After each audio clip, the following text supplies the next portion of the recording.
السلام علیکم ورحمۃ اللہ وبرکاتہ۔ آج ہمارا نماز کے تفصیلی مسائل کے متعلق دوسرا سبق ہے، جس میں ہم 4 اہم نکات سیکھیں گے۔ نمبر 1، طہارت، لباس، وقت، قبلہ رخ۔ نمبر 2، نماز کی شرائط۔ نمبر 3، خواتین کے مخصوص ایام میں نماز کا حکم۔ نمبر 4، نیت کا مطلب، دل سے نیت کیسے کریں۔ طہارت، لباس، وقت، قبلہ رخ یہ نماز سے پہلے ضروری تیاریاں ہیں۔ وضو بغیر نماز نہیں ہوتی۔ پاکی جسم، کپڑے اور نماز کی جگہ پاک ہونی چاہیے۔ شرعی پردے کے مطابق لباس ہونا چاہیے۔ نماز وقت پر پڑھنا فرض ہے۔ نماز ہمیشہ کعبہ کی سمت رخ کر کے پڑھی جائے۔ نمبر 2، نماز کے شرائط۔ نماز سے پہلے کی 7 شرطیں ہیں۔ نماز کے صحیح ہونے کی کچھ شرائط نماز سے پہلے پوری کرنا ضروری ہیں۔ یہ درج ذیل ہیں۔ نمبر 1، اسلام یعنی مسلمان ہونا۔ نمبر 2، عقل یعنی پاگل نہ ہونا۔ نمبر 3، بلوغت بالغ ہونا۔ لڑکی کی بلوغت کی کم سے کم عمر 9 سال ہے۔ 9 سال پورے ہونے کے بعد جب بھی بلوغت کی کوئی علامت، حیض آنا یا حمل ٹھہرنا وغیرہ لڑکی میں ظاہر ہو جائے تو وہ بالغ سمجھی جائے گی۔ لیکن اگر 15 سال عمر پوری ہونے کے باوجود کوئی علامت ظاہر نہ ہو تو پھر 15 سال مکمل ہوتے ہی لڑکی بالغ شمار کی جائے گی اور اس پر بلوغت والے تمام احکام نافذ ہو جائیں گے۔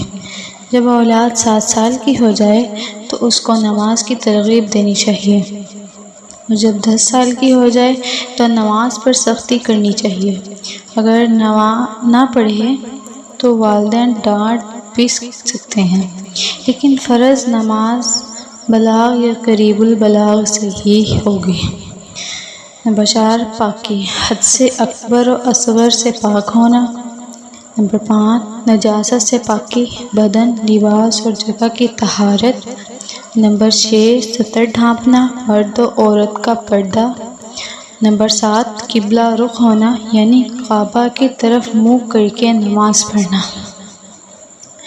خواتین کے مخصوص ایام میں نماز کا حکم۔ حیض، ماہواری اور نفاس یعنی بچے کے پیدائش کے بعد خون کے دوران عورت پر نماز فرض نہیں ہوتی۔ ان ایام میں نماز نہ پڑھے اور بعد میں ان کی قضا بھی نہیں ہے۔ نیت کا مطلب، دل سے نیت کیسے کریں۔ نیت کیا ہے؟ نیت کا مطلب ہے دل میں ارادہ کرنا کہ میں کون سی نماز پڑھ رہی ہوں، کتنی رکعت، فرض یا نفل اور کس کے لیے۔ نیت دل کا عمل ہے، زبان سے کچھ کہنا ضروری نہیں، البتہ اگر زبان سے کہہ دیا جائے تو بہتر ہے۔ خواتین کی رہنمائی کے لیے آسان مثال پیش کی جاتی ہے۔ اگر ایک خاتون ظہر کی نماز پڑھنے کھڑی ہو رہی ہے تو اسے دل میں یہ ارادہ کرنا ہے میں اللہ کی رضا کے لیے 4 رکعت فرض نماز ظہر کی پڑھ رہی ہوں، قبلہ رخ ہو کر۔ الجھن یا وسوسے نہیں ہونا چاہیے کہ کیا نیت ہوگی یا نہیں ہوگی، جیسے ہی دل میں ارادہ آ گیا نیت ہو گئی۔ رسول اللہ صلی اللہ علیہ وسلم نے فرمایا، اعمال کا دار و مدار نیتوں پر ہے۔ ایک شخص نے صرف اس نیت سے ہجرت کی کہ ایک عورت سے شادی کرنی ہے۔ رسول اللہ صلی اللہ علیہ وسلم نے فرمایا، جس کی ہجرت دنیا کے لیے ہو یا کسی عورت سے نکاح کے لیے تو اس کی ہجرت انہی کے لیے ہوگی۔ اس سے معلوم ہوا کہ نیت انسان کے عمل کو مکمل طور پر بدل دیتی ہے۔ اگر عورت نماز پڑھ رہی ہے صرف اللہ کی رضا کے لیے تو وہی نیت نماز کی قبولیت کے درجہ تک پہنچا دیتی ہے۔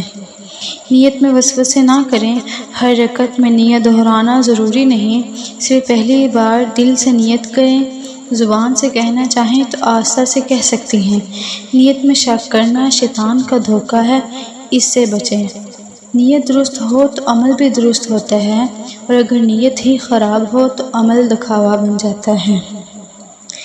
آج سے اپنی ہر نماز کی نیت اللہ کی رضا کے لیے کریں، مکمل اخلاص کے ساتھ۔ یہ تمام نکات نماز کی درستگی کے لیے انتہائی اہم ہیں۔ سبق کو توجہ سے سنیں اور نوٹ کریں۔ تمام بہنیں خلاصہ کمنٹس میں لازمی شیئر کریں۔ آخر میں انشاءاللہ تعالی سند دی جائے گی۔ اگلا سبق کل انشاءاللہ تعالی۔ علم بانٹیں، آگے شیئر کریں۔ جزاکم اللہ تعالی۔